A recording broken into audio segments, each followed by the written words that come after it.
Hello student, कैसे हो आप सब। आई होप सभी अच्छे होंगे, स्वस्थ होंगे और अच्छे से पढ़ाई कर रहे होंगे। तो स्वागत आपका अपने YouTube channel teach with Ritu Jangra पे। तो कल हमने क्या है, संधि की थी। मतलब संधि किन किन संधि जो शब्द है वो किस किस से बनता है, फिर हमने संधि कहते किसे हैं और फिर संधि के वेद किए थे। तो आज हम सबसे पहले स्वर संधि के कितने वेद होते हैं, 3 वेद होते हैं। 3 वेदों में जो सबसे पहले वेद होता है वो होता है स्वर संधि। ठीक है, तो आज हम स्वर संधि को क्या है डिटेल से करेंगे। तो स्वर संधि क्या होती है। स्वर तो पता ही है ना सभी को, क्या होता है, जो स्वतंत्र रूप से बोले जाते हैं या जिनको बोलने के लिए किसी की भी सहायता नहीं लेनी पड़ती, वो क्या कहलाती है, स्वर कहलाते हैं। अब स्वर संधि किसे कहते हैं। स्वर संधि कहते हैं स्वर का स्वर के साथ मेल होने से, स्वर का स्वर के साथ मेल होने से उनमें जो विकार उत्पन्न होता है, उनमें जो विकार उत्पन्न होता है उसे क्या कहते हैं, स्वर संधि कहते हैं। ठीक है, यहाँ पे ध्यान देने वाली बात क्या है भी, स्वर का स्वर के साथ, स्वर संधि में क्या होगा, स्वर का स्वर के साथ मेल होने से उनमें जो विकार उत्पन्न होता है उसे क्या कहते हैं, स्वर संधि कहते हैं। जैसे एक उदाहरण से समझ लेते हैं। जैसे मैंने यहाँ पे लिख दिया परम प्लस में आत्मा, जैसे यहाँ पे लिख दिया परम प्लस में आत्मा, तो यहाँ पे मैं में क्या है, अ है, और प्लस में आगे भी क्या है, आ है। ठीक है, तो इन दोनों के मेल से क्या बनेगा, आ बनेगा। इन दोनों के मेल से क्या बनेगा, आ बनेगा। तो यहाँ पे भी क्या है, स्वर है, और यहाँ पे भी क्या है, स्वर है। ठीक है, तो स्वर का स्वर के साथ मेल होने से उनमें जो विकार उत्पन्न होगा, इन दोनों के मेल से क्या बन गया, ये आ बन गया। इन दोनों के मेल से क्या है, उनमें जो विकार उत्पन्न होगा उसे क्या कहते हैं, स्वर संधि कहते हैं। अब इनको मिलाते हैं। जैसे परम में से हमने ए निकाल लिया, तो यहाँ पे क्या है, मैं आधा रह गया ना, प्लस में क्या है, यहाँ से आ निकाल लिया तो पीछे क्या रह गया, आ बीच में आ जाएगा। ठीक है, आ बना है और पीछे क्या रह जाएगा, तमाम। ठीक है, तो अब इसको जोड़ दो। अब यहाँ पे पर मैं इसमें जाएगा तो माँ हो जाएगा और तय माँ, तो यहाँ पे क्या बन जाएगा, परमात्मा। ठीक है, तो ये कौन सी होती है, स्वर संधि होती है। तो स्वर संधि में अब सबसे पहले आती है दृघ संधि। स्वर संधि के कितने वेद होते हैं, फिर 5 वेद होते हैं। तो सबसे पहले होती है दृघ संधि। स्वर संधि में सबसे पहले कौन सी होती है, दृघ संधि। फिर दूसरे नंबर पे आती है गुण संधि। फिर तीसरे नंबर पे आती है रिधि संधि। फिर आती है अयादि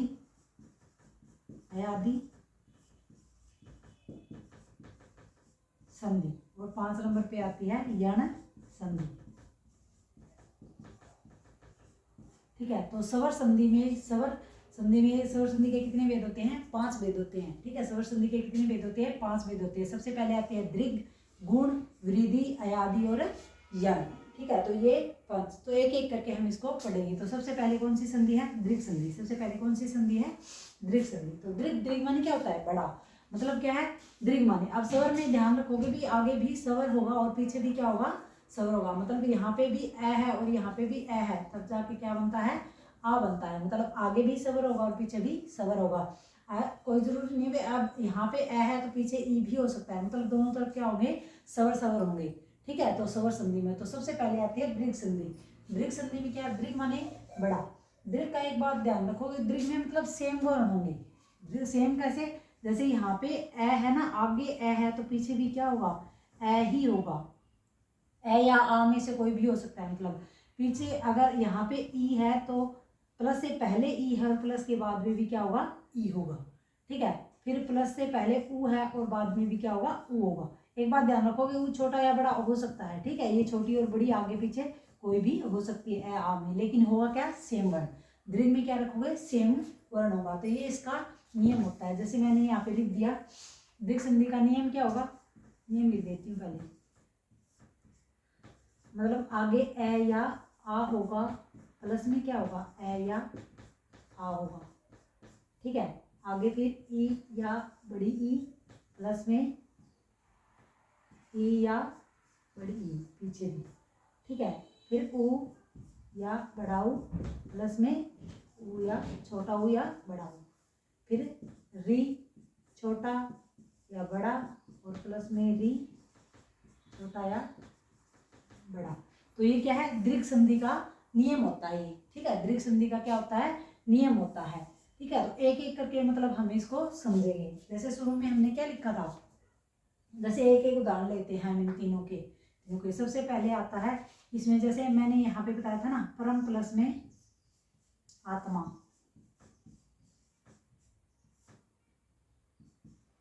ठीक है। एक एक करके उदाहरण इसके समझते हैं हम एक मिनट।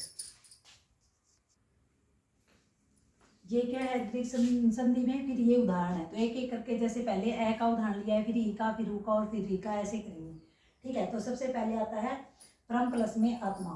तो जैसे मैंने यहाँ पे दे दिया, अब किसी भी बच्चे को बिल्कुल भी नहीं आता है ना, तो पहले इसको ना ये देखो भी यहाँ पे क्या है, इसमें क्या है, मैं में क्या है, ए है, तो यहाँ पे ए लिख लो, आई बात समझ में। फिर यहाँ पे क्या है, आ है, तो यहाँ पे आ लिख लो। अब ये नियम आपके सामने है, तो ए प्लस में आ क्या बनेगा, आ बनेगा, यहाँ पे ऐसे लिखोगे। फिर इसमें क्या करोगे, अब यहाँ से ए, जब मैं में से ए निकाल लिया तो यहाँ पे क्या रहेगा, परम हलंत लगाओगे इसके नीचे, यहाँ पे क्या आ गया, आ, और प्लस में यहाँ से आ निकाल लिया तो यहाँ पे क्या रह गया, तैमा, ठीक है। ऐसे लिखोगे, बिल्कुल अच्छे से समझ में आएगा, फिर आपको गलती नहीं होगी, एक बार प्रैक्टिस कर लोगे तो, ठीक है। फिर यहाँ पे क्या है, पर, मैं जब इसमें जाएगा तो क्या हो जाएगा, माँ, और यहाँ पे क्या हो जाएगा, तमा, ठीक है। तो यहाँ पे क्या बन गया, परमात्मा। अब यहाँ से अगर बीच में से इसको तोड़ना हो तो कैसे करेंगे, जैसे यहाँ पे आ है ना, जैसे इसको अब ये तो आपको मतलब समस्त पद बनाना है, समस्त पद दिया हुआ और इसको तोड़ के कैसे बनाओगे, तो ये भी आपको मैं साथ साथ बता देती हूँ, ठीक है। परमात्मा, तो इसी को हम जैसे लिखते हैं, जैसे यहाँ पे क्या है, परमात्मा। अब आपको इसको ध्यान से देखना है, बीच में क्या शब्द है, बीच में क्या है, आ, परमात्मा बोलोगे तो क्या आ के साउंड आ रही है ना, तो यहाँ पे आपको क्या ध्यान रखना है, या तो आगे ए होगा या आ होगा, आई बात सुने। प्लस में पीछे भी क्या होगा, ये ए होगा या आ होगा, ठीक है। तो अब इसको यहाँ पे ए लगाओगे या आ लगाओगे, तो ये आप देखोगे, ठीक है। पर अब देखो, पर मैं में या तो ए आएगा या आएगा, तो यहाँ पे परम, आ परमा कोई शब्द नहीं होता, ये आपको थोड़ी सी मतलब ध्यान रखना होगा, ठीक है। तो परमा कोई शब्द नहीं होता, तो यहाँ पे क्या आ जाएगा, परम, और यहाँ पे क्या है, ए, आत्मा नहीं होता, आत्मा होता है, ये तो आपने सुना ही होगा, तो यहाँ पे क्या आएगा, आत्मा, ठीक है। तो इस तरीके से आप इसको तोड़ना सीखोगे, ठीक है। तो आप जैसे एक और उदाहरण देख लेते हैं, जैसे मैंने यहाँ पे लिखा था देव प्लस में आल्य, जैसे यहाँ पे लिखा था देव प्लस में आल्य, ठीक है। तो यहाँ पे क्या है, ए है, और यहाँ पे क्या है, आ है, ठीक है। तो ये दोनों मिलके क्या बन जाएंगे, आ हो जाएंगे, ठीक है। अब यहाँ पे देव में क्या बच गया, वह क्या है, हलंत आएगा नीचे, ठीक है। फिर बीच में क्या लिखोगे, आ जो बनाया आपने, और पीछे क्या लिखोगे, ले, ठीक है। अब यहाँ से आ निकाल लिया और यहाँ से हमने क्या निकाल लिया, ए निकाल लिया, तो यहाँ पे आधा वह रह गया और यहाँ पे आ गया, तो पीछे वाला ले रह गया, है बात समझ में। तो यहाँ पे आप देखोगे देव में क्या मिलाओगे, वह में क्या मिलाओगे, आ, तो वाह और ले। अब एक बात ध्यान रखोगे, आगे अगर आप जैसे ये तो स्वर वाला स्वर के साथ मिला, मतलब स्वर ही मिलेगा आपको, आगे व्यंजन संधि आएगी, अगर आगे व्यंजन आ गया है ना, तो उसमें क्या है, वो पूरा नहीं होगा, फिर आगे स्वर में मिलता है, ठीक है। हमेशा आधा जो वर्ण है वो हमेशा क्या है, स्वर में मिलता है।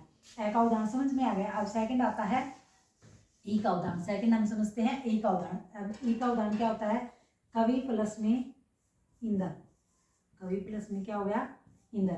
अब यहाँ पे देखो, यहाँ पे क्या है, छोटी ई है, और प्लस में यहाँ पे क्या है, यहाँ पे भी क्या है, छोटी ई है, तो ये दोनों मिलके क्या बन जाएंगी, बड़ी ई, ठीक है। तो ये दोनों मिलके, अब यहाँ पे ना ये दोनों, मतलब यहाँ पे मैंने लिखा नहीं, ये आ हो जाएगा, ये बड़ी ई हो जाएगा, मतलब ये बड़ा ऊ हो जाएगा, ये बड़ा री हो जाएगा, ठीक है। आगे ए आ प्लस में ए आ हो तो क्या है, बड़ा ही बनेगा, ठीक है। दीर्घ मतलब बड़ा हो जाएगा, तो यहाँ पे क्या हो जाएगा, अब कवि में वह, यहाँ पे आप देखो ई निकल गया, तो यहाँ पे क्या रहेगा, काउ वह, प्लस में बड़ी ई बीच में लगाओगे, बड़ी ई बन गया, प्लस में क्या रह गया, द्र, ठीक है। अब इसको जोड़ दो, तो यहाँ पे कै में अगर वह को बड़ी ई बनाओगे तो कैवी दर, बस में ऐसे करोगे। अब इसमें बीच में बड़ी की मात्रा आपको दिखाई दे रही है, तो कौन सी संधि है, ये दीर्घ संधि है, ठीक है। बीच में आपको आ दिखाई दे, बीच में बड़ी ई दिखाई दे, बड़ा ऊ दिखाई दे, या बड़ा री दिखाई दे तो कौन सी संधि होती है, ये दीर्घ संधि होती है। ठीक है, फिर एक और उदाहरण ले लेते हैं इसका। एक होता है परि प्लस में इक्षा, परि प्लस में इक्षा। ठीक है, तो यहाँ पे क्या है, छोटी ई प्लस में यहाँ पे क्या है, बड़ी ई, तो बराबर में क्या बनेगा, बड़ी ई। यहाँ से हमने ई निकाली है तो यहाँ पे क्या रहेगा, पर प्लस में यहाँ पे बड़ी ई आ जाएगा और पीछे क्या हो जाएगा, शा। ठीक है, तो यहाँ पे इसको जोड़ोगे तो क्या हो जाएगा, परीक्षा। ठीक है, तो ऐसे आप इसको करोगे। ठीक है, तो सेकंड थर्ड नंबर पे आता है ऊ का उदाहरण ले लेते हैं। ऊ का क्या उदाहरण होता है, जैसे एक होता है साधु प्लस में ऊर्जा। ठीक है, साधु प्लस में ऊर्जा, तो यहाँ पे क्या है, साधु ऊ है, छोटा ऊ है, प्लस में छोटा ऊ है। ठीक है, बड़ा ऊ है, सॉरी, तो यहाँ पे क्या हो जाएगा, बड़ा ऊ हो जाएगा। ठीक है, तो यहाँ पे क्या हो जाएगा, सा ध रह गया, ऊ तो हमने निकाल लिया ना, तो क्या रह गया, ध प्लस में बड़ा ऊ बीच में लिखोगे और प्लस में चा। तो यहाँ पे अब इसको मिला दोगे तो यहाँ पे क्या हो जाएगा, सा।